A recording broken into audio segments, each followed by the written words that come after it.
Power जानता हूँ मैं। अच्छा, डाल दूंगी पैंट में होलरी, गर्मी में लगेगा जड़ा।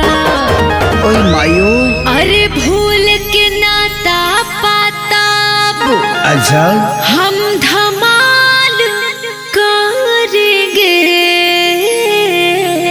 पता बा भूल के नाता पाता बुरा हाल करेंगे। होली में दोनों परानी कमाल करेंगे। होली में मिल के बवाल करेंगे। हाँ हाँ, दोनों परानी कमाल करेंगे। होली में मिल के बवाल करेंगे।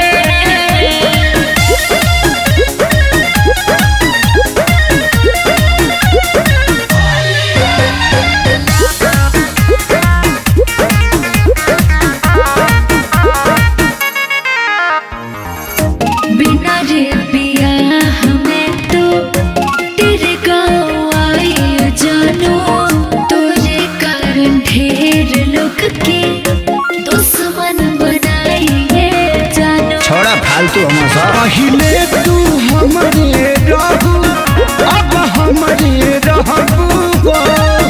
यादगार होली ई होई, जिंदगी भर कहबू हो। अरे सबके मुहवा काला के कर दे बेहाल करेंगे। सबके मुहवा काला के बेहाल करेंगे। होली में गली गली में धमाल करेंगे।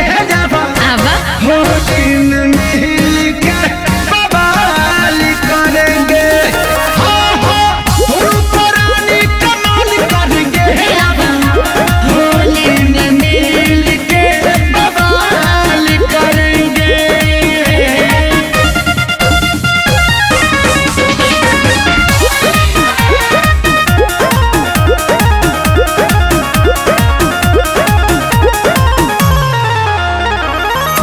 मेरे शहर से तेरा गाँव बड़ी प्यारा है बाबू। आओगे होली में आके साल में दोबारा है बाबू।